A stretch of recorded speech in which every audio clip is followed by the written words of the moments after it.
following is brought to you by Cranbrook Television Limited. Welcome to Round Town. 1978 Sam Steele Days Parade. 1980, there's a period. Welcome to Rocky Hockey.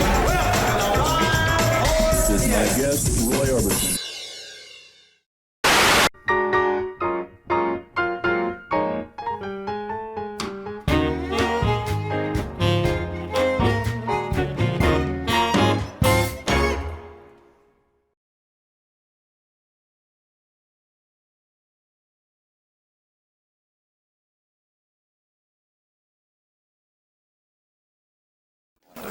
Go. I'm gone.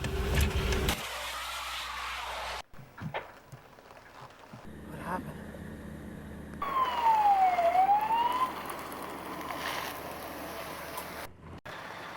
Vehicle, hey, Ray, hold really still, bud. and the driver got thrown out through the It's going to be a needle going into your vein, okay?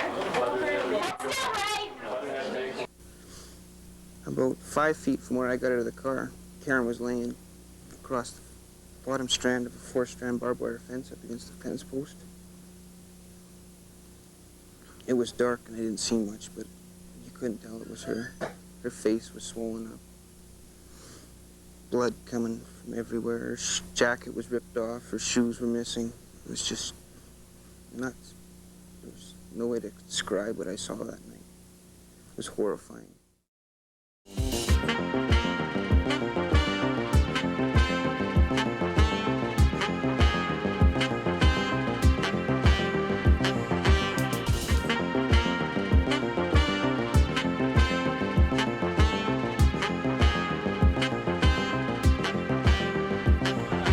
Smash up your parents' car. Yeah, I'm gonna crack it. Yeah, I wouldn't be surprised. Well, Jim, just let him give you a ride. Let me give you a ride home. Yeah, okay. Okay, you go get your car. I'll wait here. Okay, wait.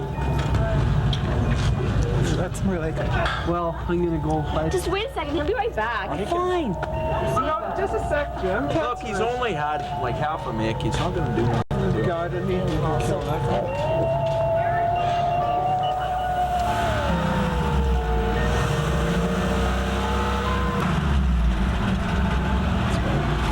Come on, Jim. Don't do it. Don't be a shithead. I'm fine. You're not fine. You've had too many to drink. You know that. No way, man. I can't. I got to get it home, okay? Come on. My car is right over here. I'll give you a ride home. You can leave your dad's car here. Oh, yeah. What am I gonna tell him? Just tell him you've been drinking. Well, that'll go over like, yeah, sure. Well, no. come on. It's better than driving. I'm fine, okay? No, you're not. My case, Let me give you a ride. No, look, I'm going. Are you in or are you out? Either get out of the car. I'm going. Don't go. I'm gone.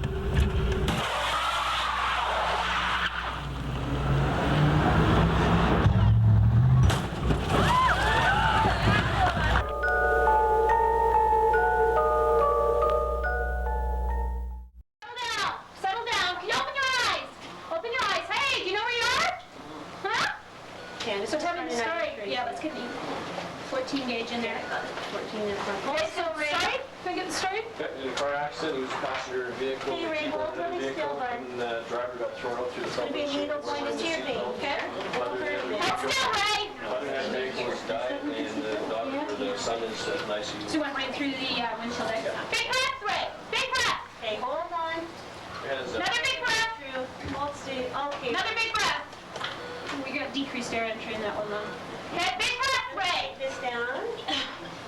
Okay, what was his level of consciousness on scene? Make your belly big! Make your belly big! There. Some tape. Come on, Ray! 2 pieces.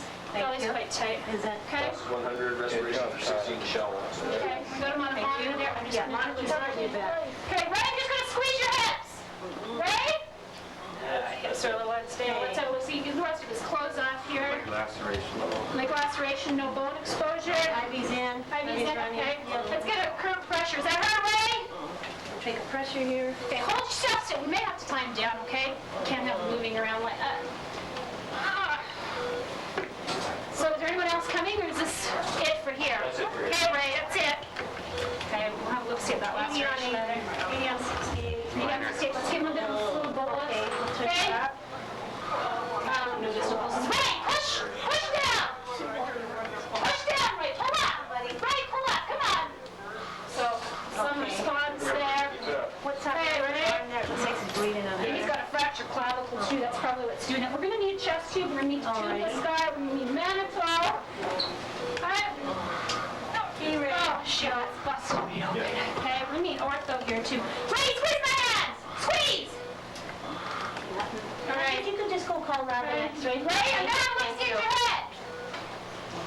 have an X-ray in here. Okay. It's got a huge laceration out. You don't want people to go to basin because I'm sure he's going to need to do that. Yeah, I'm sure he is too. Shit. Ray, you gotta get sick? You get sick? Okay, let's turn him. He's gonna throw. Given the fact that that's all that was known. So we put him in a cast, we start to look at him, make sure he's okay. A day later, his feet start to get cool. So we send him down to the X-ray for venogram. Venogram, he comes back positive that he's got it. There were 4 kids in this car, and 3 of them were killed, and the driver of the oncoming vehicle was killed. The only survivor was my niece. And her dad pulled her out of this car and he didn't recognize his own daughter. He had no idea it was Andrew that he was pulling up. Isn't that your heart rate? What is it? Isn't that just pounding your heart? You know what's really interesting about this is how fast the body can react. Your body feels something and it reacts straight away. You lay down, you go to sleep at night. His heart rate's probably, I would bet, between 40 and 50 when he's sleeping, because the heart doesn't need that. Now all of a sudden he's thinking, oh boy, I have a crazy lady here, so his heart rate starts to react. So the first thing before, I'm going to do what we call defibrillate this young man. So before I defibrillate him, what am I going to yell? Why? Why? Everybody get out of the way. Everybody get out of the way, because the only person, because what this in fact does, when your heart's fibrillating, it sits there and it just goes like a bowl of jump. Is take that one arm right there and put it over on this side. In recovery position. Push him over. Anyways, he made it because he wanted to get people to have an idea of what it's like to try and balance when they have a lot of their trunk musculature gone. Okay, just stand up for a moment because I need to hold this back forward. Okay, so sit yourself down here and watch your fingers because you don't want to pinch them underneath. So don't put your hands underneath. Okay, now just try and balance yourself. Put your feet on that bar. Okay, and try and balance yourself. Okay, without leaning back. This is hard. And he has An hour and a half, even longer, depending on the type of autopsy that's taking place. So the deceased is brought in. Put it up nice and high. Count slowly. 1, 2, 3, 4, 5. And put your foot down. Okay, go ahead. Get that foot up high. Okay, go on. Okay, go ahead. Keep your arms down at your side, please, Tyrell. Arms at your side. Count loud, please. Okay, Miss Astrid, try it again now, please. Get that big count now. Look.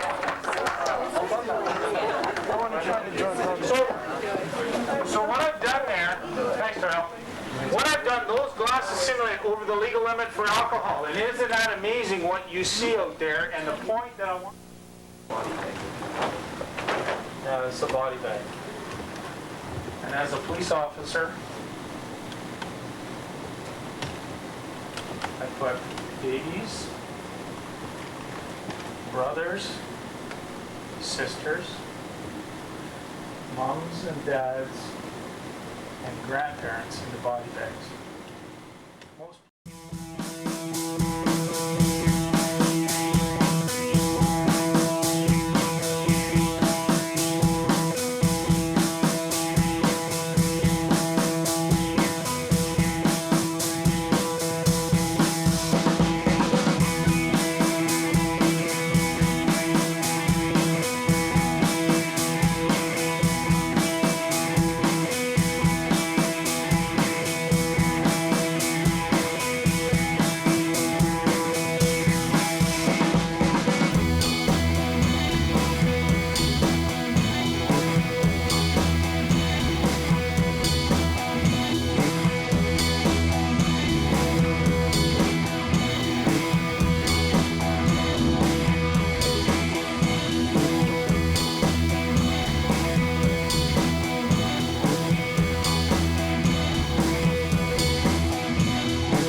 is right.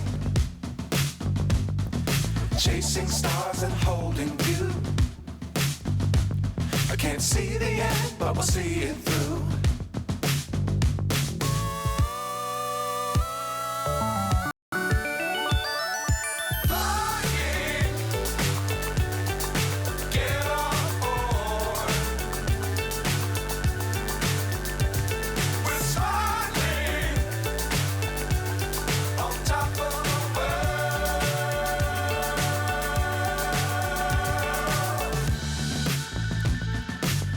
Times don't fly too high. Hi guys, welcome. Good. Welcome back everyone to the party starting for the first time this school year. Parkland students, couldn't be better. We love having you from Parkland. Greatest. Yep. 5 weeks we get to see you, visit with you, and we love it. We love Parkland kids. So what are we going to do today? Well, first party of the year, so we always tell everyone that we're glad that you decided that you made a choice to change a day at school for a day at party. And you might not think that was a very serious choice right now, but at the end of the day, perhaps you will have changed your mind about that. Because this is the party that we say might be the one that saves your life. Because our party stands for, the P.A.R.T.Y party stands for prevent. And that's the whole reason why we do this today. Because we want to stop something bad from happening before it happens. Don't sit there and think that nothing bad happens in our area. I'm not going to bore you with statistics, but ICBC says that we're the worst region in British Columbia. Why do you think we have this candle going? Anyone want to take a guess why we burn this candle? It smells good. It smells good, it helps, yeah. It helps in that. But the real reason that we burn it is too many young people your age in this area lose their life. This summer, another young person.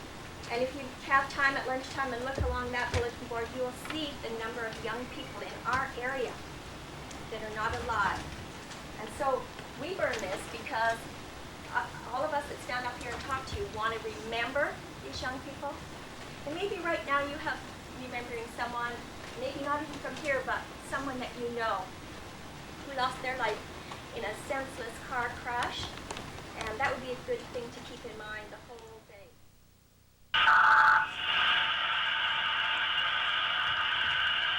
Open Street and 15 Charlie 5 Cranbrook. I have an injury MBI, 3 miles from the Michelle Hotel heading towards Alberta. Tractor trailer unit slipped and I'm sitting on a vehicle. Unknown extent of injuries.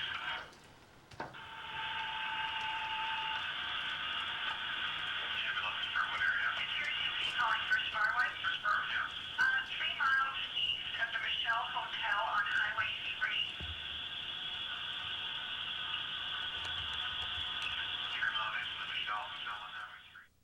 Out of the way, and he's got his foot on the brake, and he's trying to save himself and the car and everything, and so there's no way that he's going to get stopped by the time they saw it. So when they hit the car, or when the car hit the wire with such a force, because it hadn't slowed down very much, when they hit, that thick wire sheared off the top of the car, turned it into an instant convertible. So, if these guys had not had that split second, what would have happened to them if they'd all been sitting up?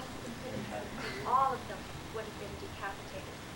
As it was, they suffered extremely severe injuries. Now, they're on a back road. There's nobody else on the road. They crash.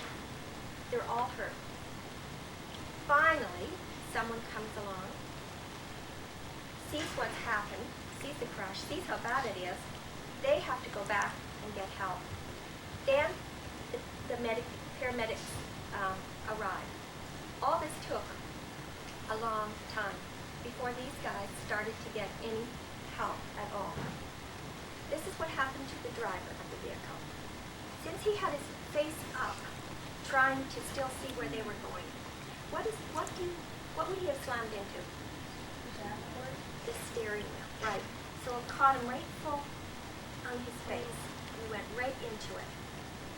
As well, because he had stiffened, he'd stiffened up and he had his foot on the brake, And when the car stops, eventually down the road, when it hits on impact, everybody's body doesn't stay still, right? It goes forward. So his legs went forward very strongly. And what did they hit on? His knees. Underneath part, right? Underneath the dash thing. And they hit with such a force, and because they were so rigid, it broke his pelvis. Broke his pelvis in 2 places. From one broken pelvis, you lose 1,300 cc's of blood. 1,300 cc's of blood. Bleeding internally, not spurting out everywhere. Filling up every cavity in your body, your stomach, your lungs. Right, you want to sit down then? All right? You sure? Okay, so Ray, you're gonna feel a little poke, okay? So this goes into one of the arteries in there, and from that, either the artery or the vein, we get it into the vein, which we're hopeful if we can do it in a few pokes, then we'll take blood off, and we'll thread this little catheter through that so it goes up into here, so that we can throw an even bigger line into his groin, so we can give him lots of fluid really quick. And of course, we can't really do this with much freezing because, well, you need it done too quickly. So it goes in, and we get our blood and our blood gas and that sort of stuff off that thread of this big catheter. Not a simple one, but good enough. Here, here is exactly what we do in real life. That means that, hey, your blood pressure's a little low. We can't give you anything for pain. We're going to have to give you something to paralyze you so we can get the tube down. You may be awake during part of that. Trust me, there is nothing more fearful than realizing that you really can't breathe and that some, horrid-looking doctor is trying to shove a big metal thing between your teeth and this big honking tube down into your vocal cords. Okay? Everywhere. Again, oftentimes, if it's a real emergency, which a lot of these traumas are, we don't have time to do a lot of local anesthetic and make it nice and pleasant. I got to get a tube into your chest, and I got about 1.5 minutes to do it before you croak. Right? So, hey, I'm sorry, this is going to hurt and that sucks, but I wasn't the one who got into a car with a drunken driver or decided not to wear my seatbelt or decided that, hey, having a couple drinks and diving off this, nice little rope swing into the lake is a really great idea. And like I said, this is consequences. And I can tell you so. Wow. Okay, thanks, Ray.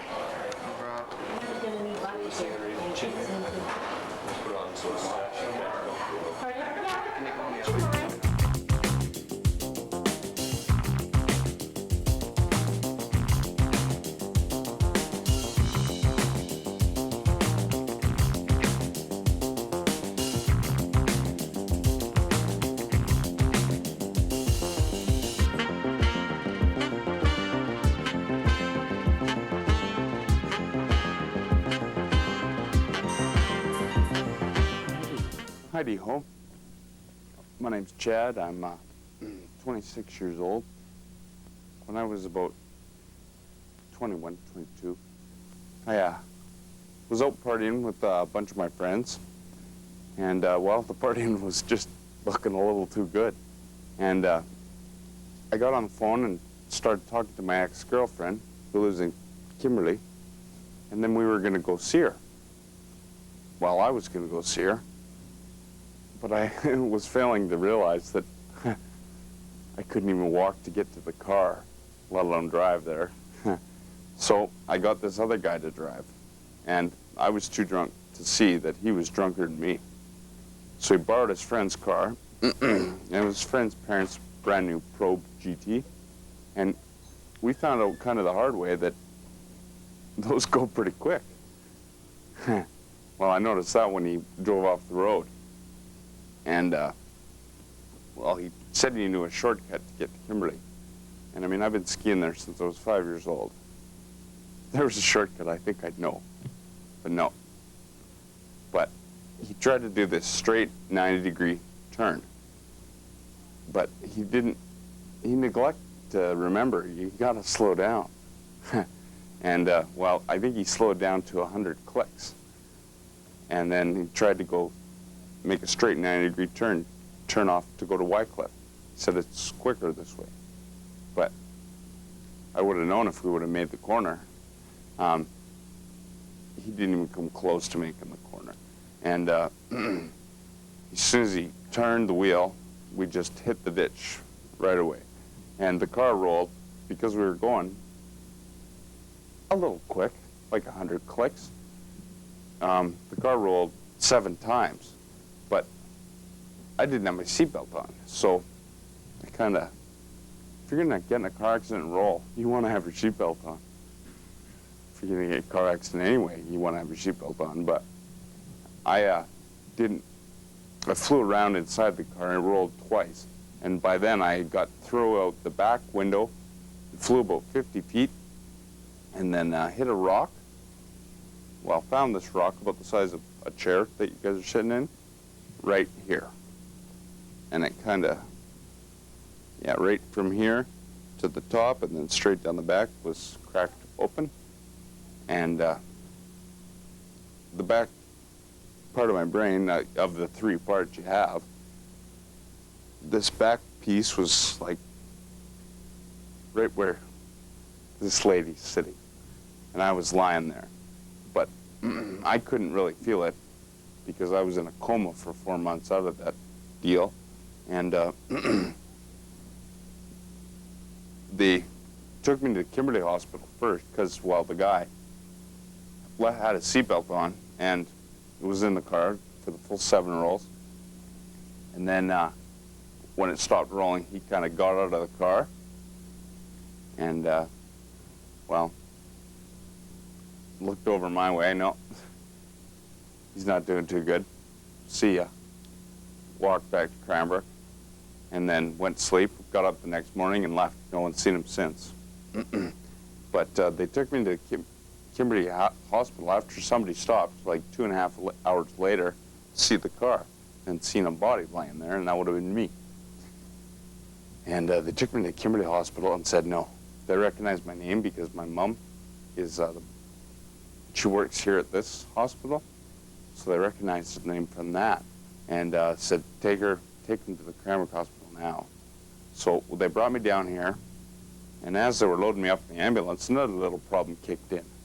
My right lung, we had a little problem with that, like it collapsed. And they took me back into the Kimberley Hospital and fixed me up enough to bring me down here. And then my mom had a specialist look at me when I got here that was in town from Victoria. And he said, you have to send him to the Foothills Hospital in Calgary right now. So I was on my way there. And they helicoptered me there and stuff. And I was there until I came out of my coma, which was 4 months. And then I didn't have much brain power then. I had the education of about 5 or 6-year-old with no memory at all, like zippo. And like when I woke up from my coma, I looked around the room like 3 times. And there was my parents, my sisters, grandparents, and 7 of my friends. And I looked around 3 times, had no idea who anybody was. I just said 2 nicknames that I used to call my dad and my little sister, but I had no idea who anybody was or anything. I had to pretty much start from square one. And they moved me to the Calgary General Hospital. I was there for 3 months. And then I was in Ponoka Brain Injury Hospital for, I think it was around 2.5 years. And then from there, they moved me to Lethbridge. And I'm going to this program. It's called DCAPO, and it's just for brain injury people. And I was thinking, well, a little while ago, like 2-3 months ago, I thought I was, about 3/4 of the way there to recovering fully, but wrong. Not even close to that far yet. I mean, I have to do everything, learn it all over again. I had to go to school, re-graduate again, So I did that in Pinoka. I wish I could have gone through school that quick when I was in school. I did about a grade a week. Well, no, I think it was quicker than that because I was only in school and I went from grade 2 to grade 12 in, I think, 4 or 5 weeks. I wish I had that kind of brain power when I was back in school. But you sure find out who your real friends are, boy, when something like this happens. Because a lot of them were there for me when I woke up and stuff, but a lot of them sure disappeared too. But the guy that was driving, no one's seen him since. I think it's kind of a smart thing he left. There's 7 warrants for his arrest because the car was his friend's and it's considered stolen now. And I used to be a bartender at, well, when I worked there it was Cactus Parrot, but docks now. But if he goes in there, there'll be 4 hits. And that's 3 of the bouncers hitting him and him hitting the floor damn quick. But other than that, I have a little someone else, my little sister Ashley. I have a poem this cousin of mine wrote for me about me, and she's gonna come up and read it. And it's kind of pretty much about me, but you can't tell till the end who it is about. What happens, what happens. It's a miracle. I never believed in miracles until I witnessed one. A life so short, yet wild and free, once lived and re-begun. Just a couple of drinks, that all it was, it wouldn't hurt a bit. Or so they thought, but before they knew it, the drinks just wouldn't quit. When all was said and done and drank, they hopped into the car. But little did they know, so late that night, they weren't going to get very far. Before long, as we might have predicted, the driver lost control and sent the car into a ditch through a long and deadly roll. The car flipped and threw the passenger 50 feet to land on his head, and in the panic, the driver ran and left his friend for dead. When the young man was found on the side of the road, he was not even legally alive, but thanks to technology and caring people, he was once again revived. His friends and family were notified when he got to his hospital bed, and when we learned of his severe brain damage, it was definitely a day we had dreaded. Though he was in a coma, we were still convinced that encouragement would help him through. We spoke to him as though he were speaking to us. It was the least that we could do. Throughout a 3-month deep sleep without much response, it got harder for us to cope. But when he finally responded with a squeeze of our hand, it was then we knew there was hope. As time passed, he progressed more and more until he finally opened one eye. And as we realized he was coming alive, we finally had happy tears to cry. When he opened both eyes and came awake, it was then that we were told he was a 22-year-old man with the mind of a 4-year-old. Through months of rehabilitation and encouragement from all, he learned to speak and walk and think, but the accident he could not recall. This incident was 5 years ago, and in the hospital he still remains. But we visit him still and call him often to help relieve the pain. He's come a very long way so far, and he's proved the doctors all wrong. They said he'd never walk or talk again, but he did before too long. I guess with different circumstances, it wouldn't have been so bad, and maybe it wouldn't have bothered me if it weren't my brother Chad. Most people just ignore the preaching, and lessons don't seem to sing. But once you see it happen to someone you love, you'll think before you drink.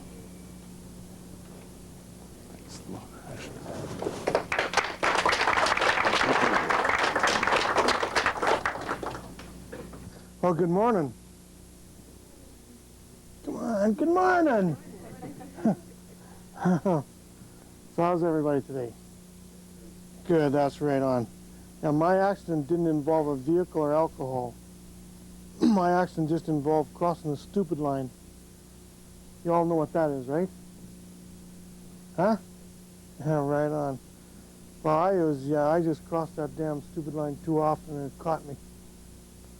Yeah, I couldn't resist that speed on skis, and the faster I could go and the better I liked to get a little air, and oh, I just loved it. Hey, do you ski? No, you ski? Huh? Snowboarding, you just love that speed, don't you? I know, yeah. You just love it. Well, be careful. Because, boy, it'll get you. You know, everybody used to tell me, Merle, you're going too fast. You got to slow down and stuff. And I says, no big deal. You know, I says, I used to have lots of weight boats, and I just get up, laugh, and think they're fun. Yeah, well, that didn't because, but I never got hurt. But one day I kind of blew her going down there, and I just given her. We made the run several times, and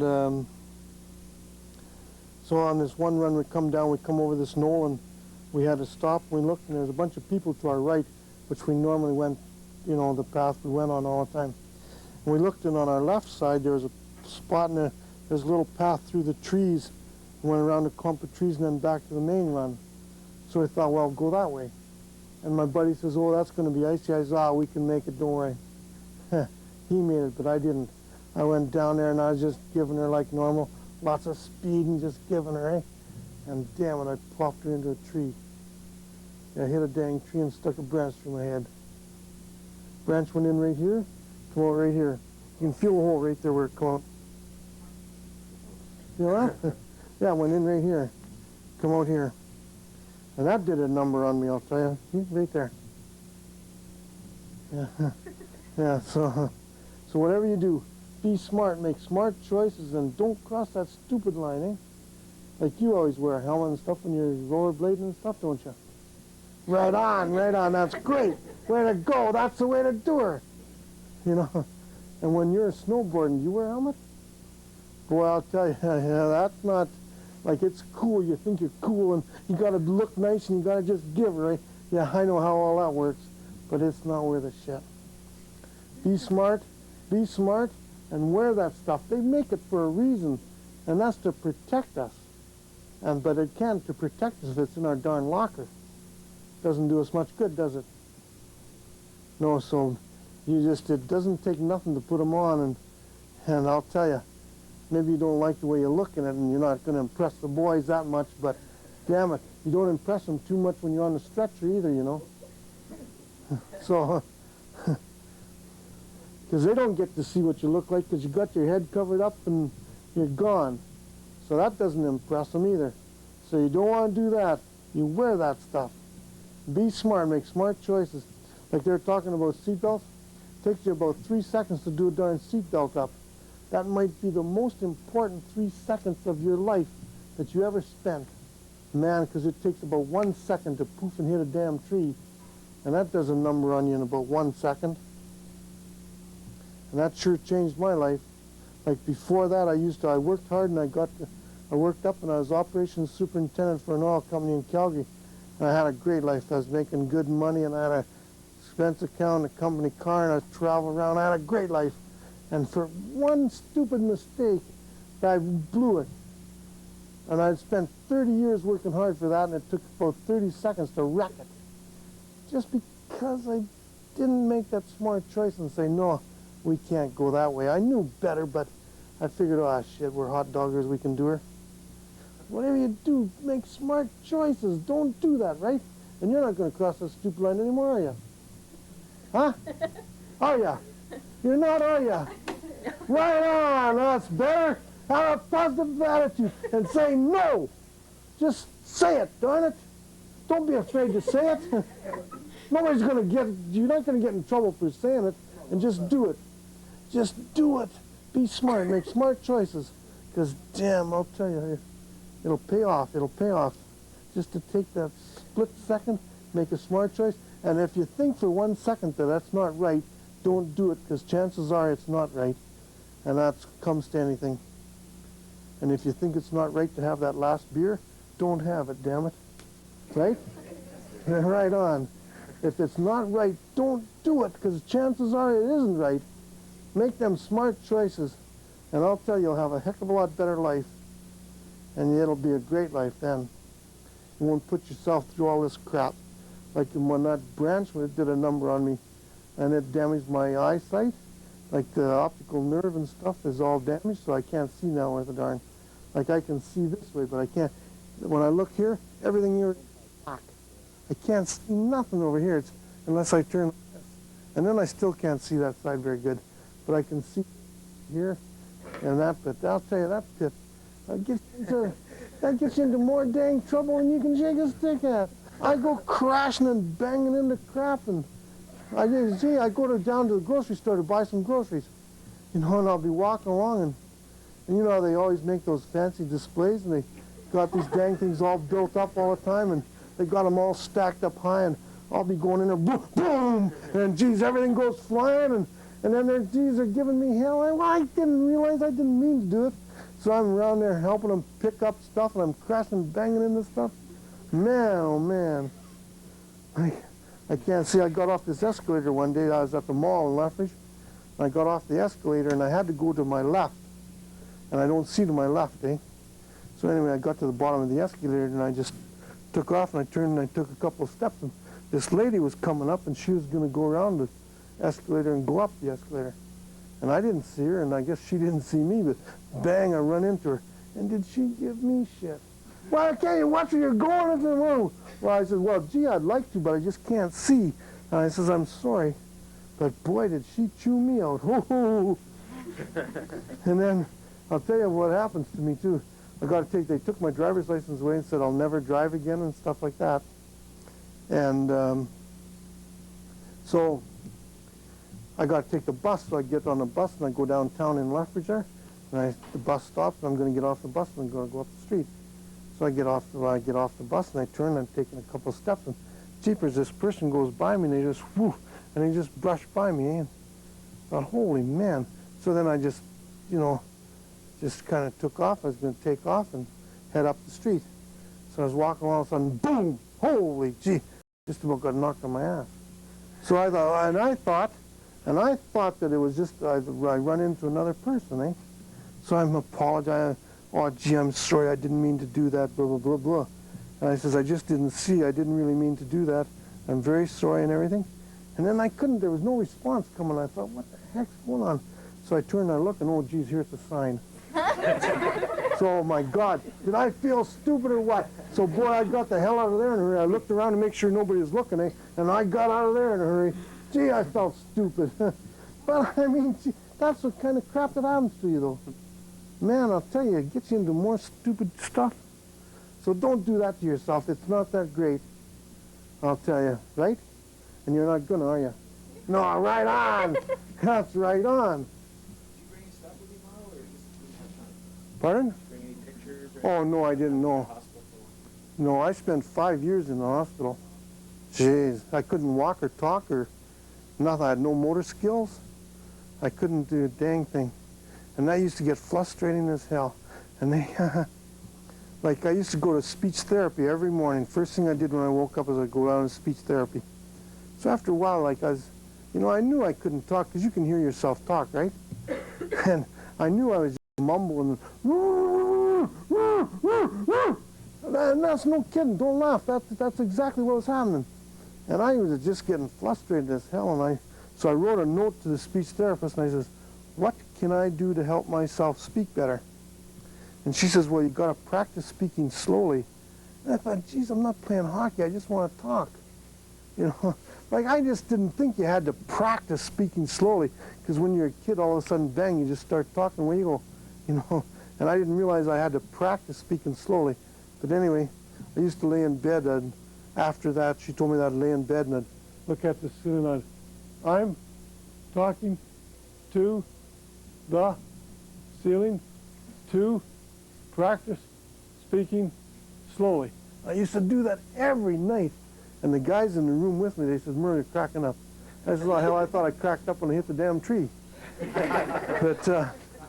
But boy, I'll tell you, that's a bugger. That's good. You know, and but you have to go through that kind of stuff, and I was real fortunate. I'd come back after 7 weeks. And also that branch damaged my hypothalamus, and I gained 100 pounds laying in the hospital. In hospital food, I gained 100 pounds, because now my body doesn't know what to do with it, because my hypothalamus is damaged too. And that's the main organ in your brain that tells everything what to do. Mine doesn't work with a shit now. I think you give a good message. I like the way you present it. Well, thank you. Just be smart and don't cross that dang stupid line, right? How y'all doing today? Hey, like Paul said, my name is Ben. I'm 22 years old. I was involved in a crash. Was it May 24th of 1997? At the time, I was working full-time, a physical labor job. I was a pretty active guy into martial arts, you know, canoeing, portaging, taking off into Algonquin National Park for a week. You know, really physical active guy, physical job. You know, my life revolved around, you know, being physical and that kind of thing. I was into martial arts. I, you know, spent a few years in that before this crash happened. It was a Friday. I got off work. I've been talking to a friend of mine, good friend of mine, earlier on in the week, who let me know that he was hosting a graduation party for one of the local high schools. So me and a bunch of friends decided, well, you know, it's a Friday night, we'll go. Went to the beer store, got a bunch of beer, went to the party, and started drinking, and drinking, and drinking, and about 9:30 or 10 o'clock, we broke out the funnel, started funneling. Don't remember too much after that. I guess it was about midnight, or just before midnight. I knew I had to work first thing Saturday morning, so I decided, well, you know, I should get on my way and find myself a ride home and, you know, get back home and get a good night rest and deal with it in the morning. I looked around the party. I couldn't find anybody that looked to be capable of driving. Couldn't really find a sober ride. So I just decided, you know, well, it's not all that far. Maybe take me half an hour to walk. I'll just hoof it.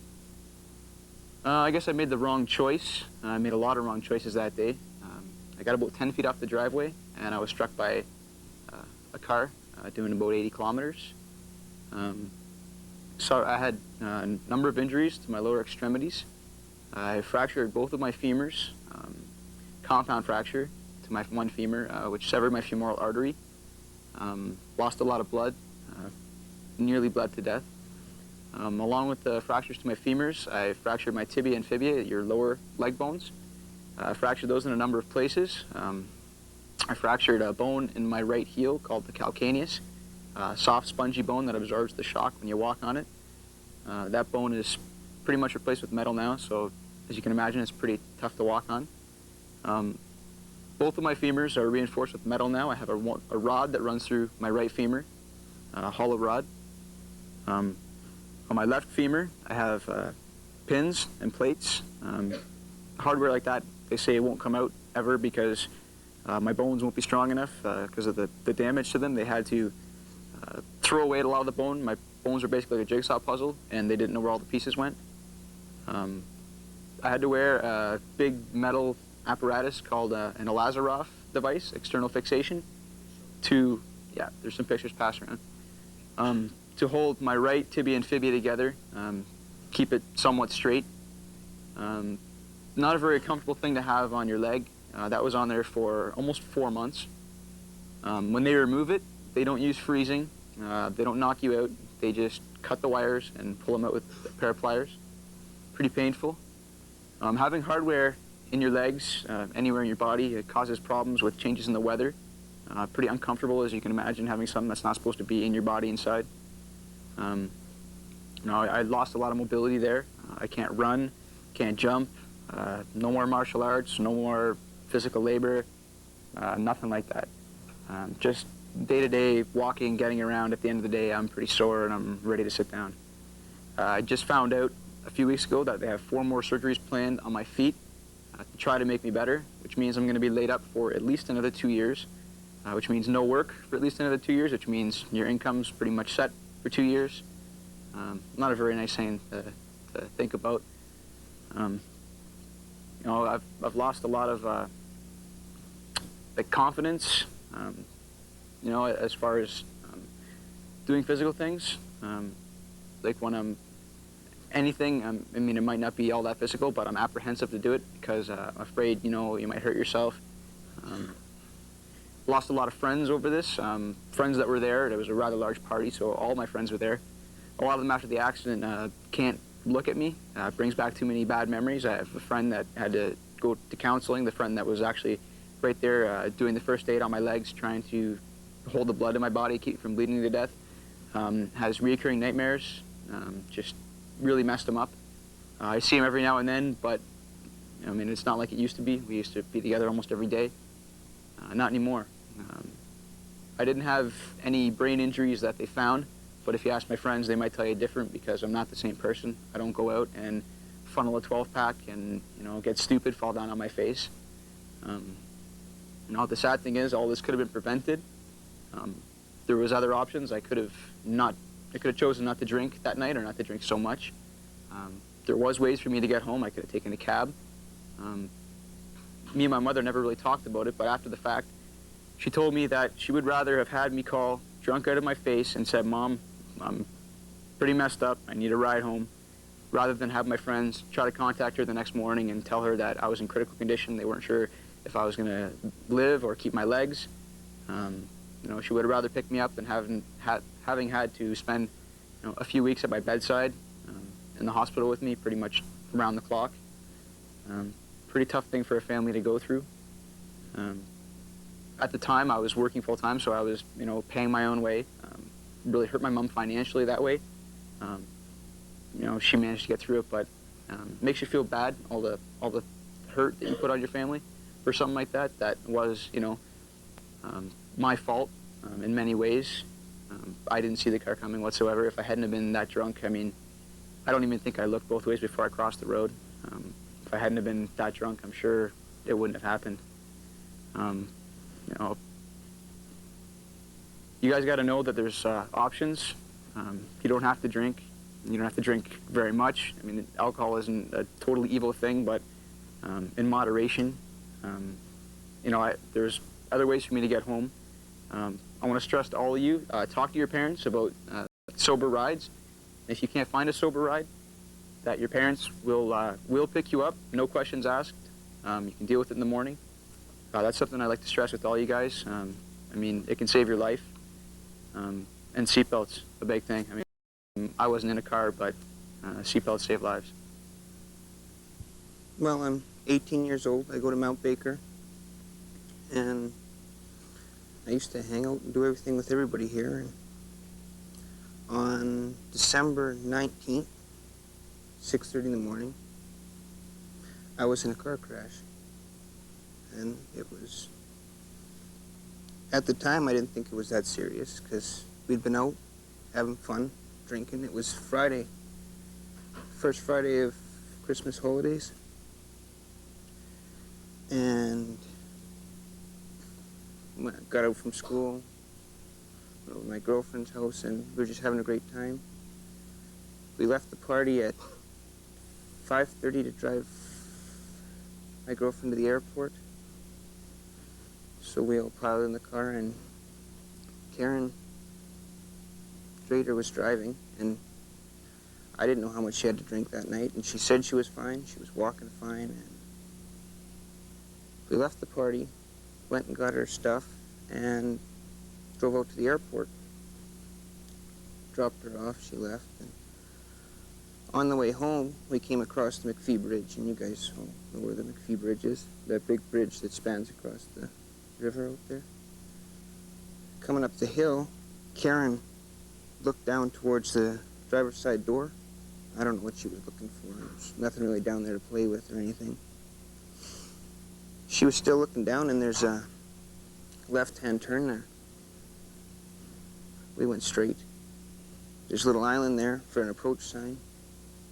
We launched off that. The RCMP said we flew between 80 and 90 feet or something like that. Through the air, came down on the front end of the car, flipped, rolled, stopped up against a tree, and we weren't wearing our seatbelts. I hit the windshield, ceiling of the car, and I landed in the back seat. And, I was winded, and I put my teeth through my bottom lip. And that was it. I unlocked the back door, and I walked away from it. And I thought things were all fine and dandy until I walked over to the driver's side of the car, and the door was open. I figured Karen got out, and we'd laugh and joke about it, and it didn't happen. I looked for Karen. Well, I don't know how long I looked for her. I was in shock. It was cold, and I didn't know where I was. I couldn't figure out anything then, and I just couldn't find her, so I ran up to the highway, flagged down 3 cars, told them what happened, and along that corner there's embankment down onto a little field, kind of. There's brushes and everything there, and I went back down the bank to see if I could find Karen, because everybody was busy calling the ambulance and trying to figure what really did happen. About 5 feet from where I got out of the car, Karen was laying across the bottom strand of a 4-strand barbed wire fence up against the fence post. It was dark and I didn't see much, but you couldn't tell it was her. Her face was swollen up. Blood coming from everywhere. Her jacket was ripped off. Her shoes were missing. It was just nuts. There was no way to describe what I saw that night. It was horrifying. I went back up the road, or up the bank, and the guy was coming towards me with a flashlight. I can't remember his face. I can't remember anybody that was there. We went back down and I helped move Karen off the fence, and I held her head until I believe it was Dr. Niedermeyer. I pulled him over. He came down the bank and told me to go warm up because I was shaking so bad. They thought I was going to hurt her worse. They sat me up in the car until the ambulance came, which wasn't that long. It was at 6:30, and I think we were in the hospital by just after 7. I didn't know what was going on. I guess, well, Karen was taken before me. They put me in the ambulance. When I showed up there, what you saw up in the emergency, that's pretty damn close to what happens. Like, there was just doctors and tubes and everything was just flying around. All I could see was fluorescent lights and white coats and ambulance attendants. It was just crazy. I went from 18 to 80 in about 3 seconds. I felt so old and tired, I just wanted to sleep.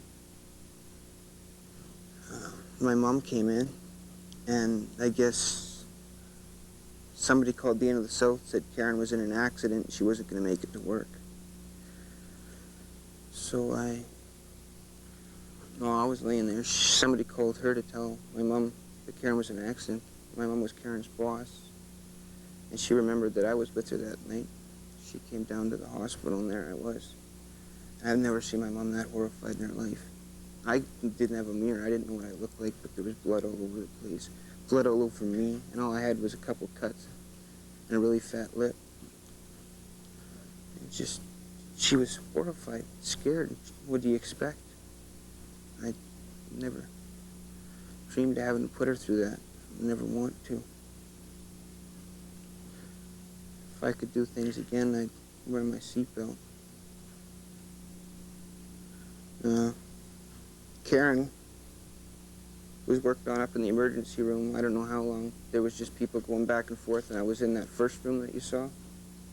So I couldn't see much, but I guess when she hit, she broke her spinal cord, and she had severe brain damage, so she would have been a vegetable if she'd survived. They flew her to Calgary, and I think she passed away at 5:30. I'm not sure.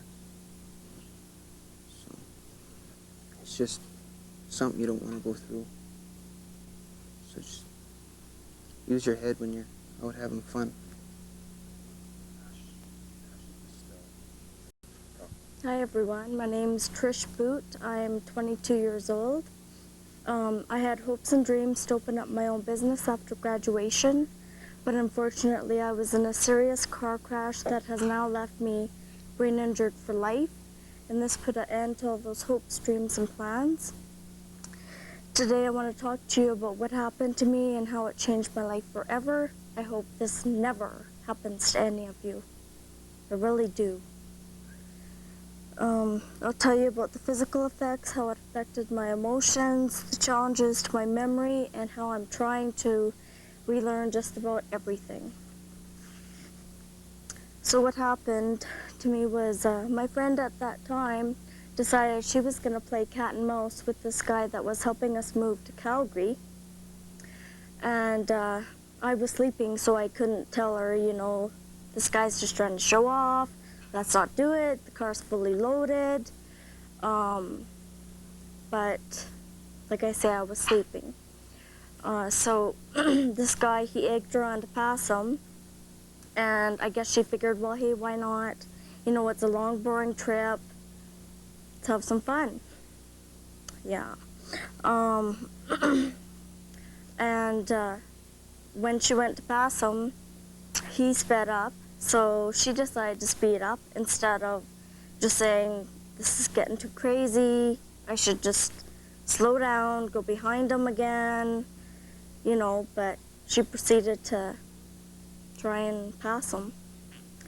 And when she tried to pull in the proper lane, the car went off the side of the road, the windshield smashed, my seatbelt broke, I flew 70 feet, I ended up with a broken arm, broken tailbone, broken pelvis. I had to get my right eyelid stitched. I was in a coma for a week and in the Calgary General Hospital for 4.5 months. And now for the physical effects, I have next to no feeling on the right side of my body. I have a type of epilepsy where I get small seizures, which did lead to blackouts. But now I'm on medication, which have helped those blackouts, although I get the small seizures still, and I'll have to live with them. Because of my epilepsy, I can't drive or even swim without a jacket, without a life jacket on. Because if I'm in the water and I'm in over my head and there's no one around that can help me if I'm drowning or something, well, there we go. I'll drown and I'll die.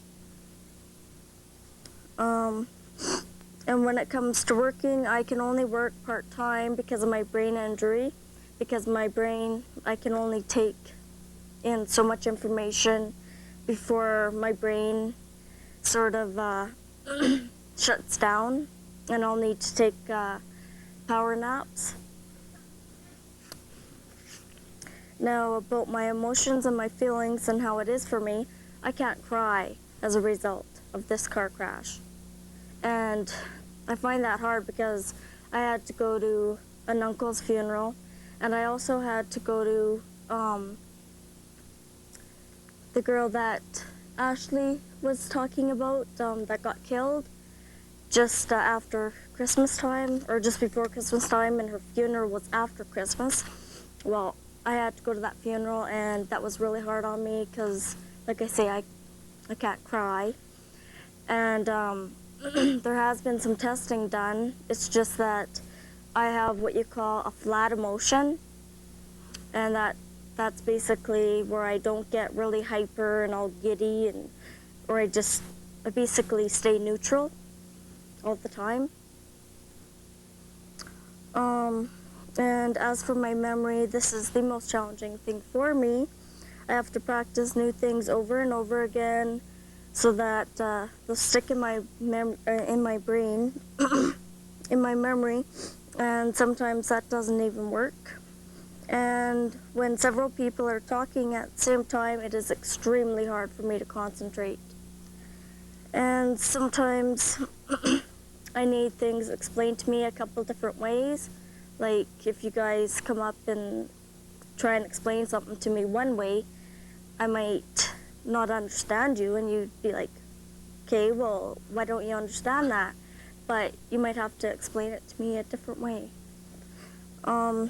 And I need at least 8 to 10 hours of sleep a night to function throughout the day. Otherwise, like I say, I'll need to take power naps. Now I'll tell you about the things I had to relearn. I had to relearn how to walk, talk, feed myself, bathe myself, and you guys, I had to relearn how to go to the washroom all over again wearing a diaper at the age of 18. Now you guys try and picture yourselves at your age or even older, having to relearn how to go to the washroom, having to relearn everything all over again. You guys, it really takes a big chunk of your life, okay? It takes you the rest of your life.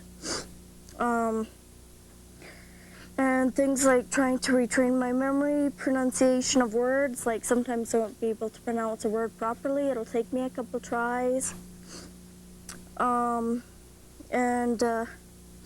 Meanings of words and just general knowledge, you guys. Stuff I've already learned. Like stuff you're learning right now. I have to relearn it. And organizing thought process, like what I'm going to say before I actually say it. That's a big one.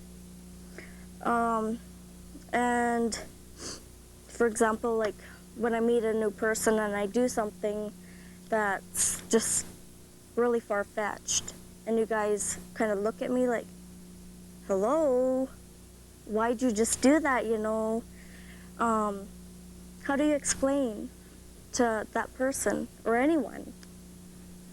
I mean, it's really tough. And also, when I tried taking some courses up at college, I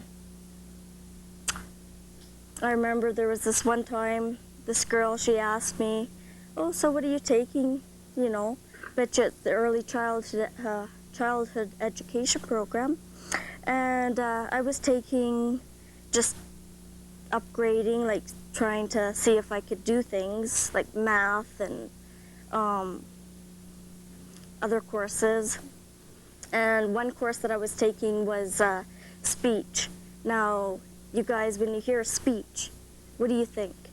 Like, okay, you can talk, can't you? Like, it was for my grammar and punctuation, like that's what I was working on, and that's why I had to take that course. And also, I had to relearn just the provinces and that, like that's what I learned in that course. And guys, I have to try and relearn so many things over again. It's just like growing up all over again. And you guys, you don't want to do that. You don't want to have to do that. Things like my emotions, boundary with friends and with guys. Now, okay, for friendships, you guys, value your friendships. And I'm so serious about that. Value your buds. Because as you heard other people say, like, you know, well, my friends, they ditched me. And I mean, I'm totally a different person now. I can't do the things that I used to be able to do. And that really hurts. You really find out who your true friends are. And also, value your families, okay? Families are important. Without my so-called friends and family at that time, I don't know where I'd be today. And I have a hard time trusting and connecting when it comes to friendships now, because I'm extremely self-conscious about my injury, and you guys probably can all see that. So you guys, in conclusion, and I'm asking you guys with all of my heart, I'm pleading, please, please think before you guys do anything, and especially before you take any sort of risk. Because you guys, this is so real. Like, we are our stories, our lives. You guys, we can't make it any more clear to you, all right? And that's why we're here. That's why we speak to you guys, and we're just trying to help you realize.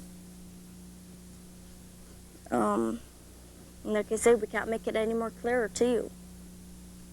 Okay, my name's Debbie Stroud. You probably see me around town doing various things. And we're here today on behalf of Mothers Against Drunk Drivers because we want to get more active in supporting programs like P.A.R.T.Y, because on our own we're having a problem getting our message out. People are a little reluctant to listen to us and that sort of thing. So we thought if we kind of teamed up with another group, we would maybe be bigger and stronger in numbers. So what we're here today doing is we have some donations for the P.A.R.T.Y program, and one of which is the Fatal Vision goggles, which you guys will get to fool around with, and you'll get to see exactly what it's like to be loaded and driving around or walking around or whatever.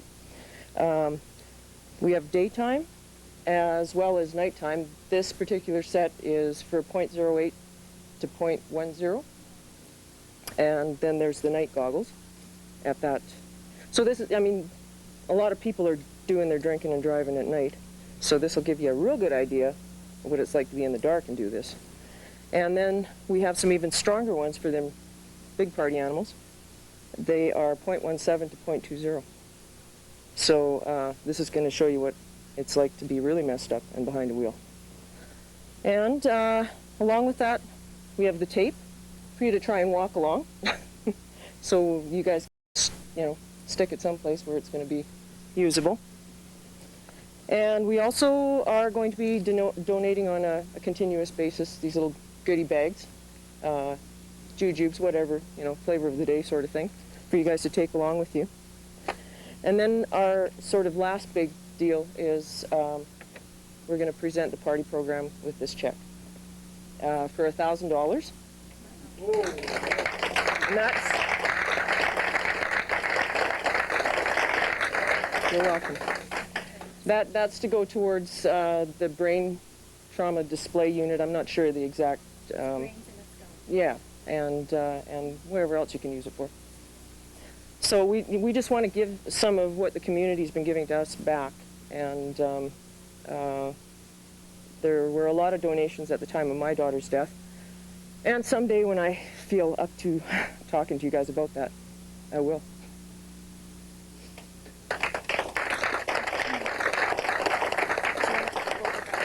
I'd also like to talk to you just a bit about having you and your parents sign the M.A.D.D contract that states that if you are in a position of needing help to get home, your parents will come and get you. And then when they need your help, you will provide it to them. We now have a local poster, and the idea behind this poster is it's kind of a shock treatment thing. You're going to recognize people on here, and that's what we want you to see, is people that you know that have not survived this, and it makes you think that maybe you could be up here one day if you're not smart. And you'll see this all over the place. And we're actually, the national office is forwarding this poster to all the chapters in Canada, and they will decide whether they want to use this format in their local chapters, and they'll just put their own victims' pictures on there. So I always thought that when I looked at a poster of people that I don't really know, like for instance back there, I don't know that young man. I'm sure he's real, but it doesn't have the same impact on me as looking at one and seeing people you really know. So don't let your picture end up on here.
Kimberley RCMP, Constable Campbell. Yes, 2-vehicle accident. Okay, where at? 312th Ave. By the fertilizer plant, okay. And injuries? Unknown. Okay. And how many people? Don't know that? Okay. Okay, we're on our way. Alpha 1, Kimberley.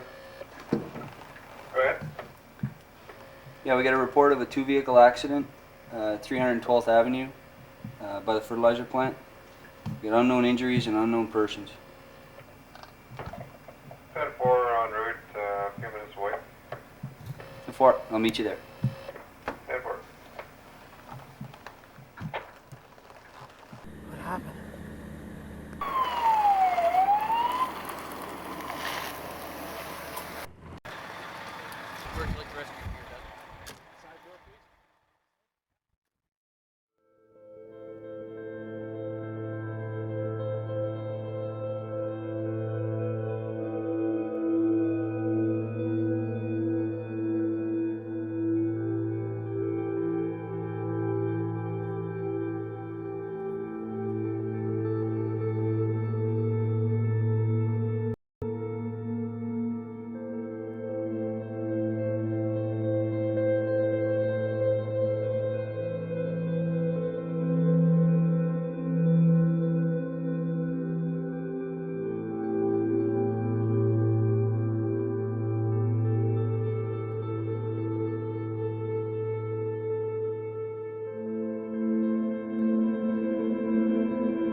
Before you leave, please subscribe to our channel.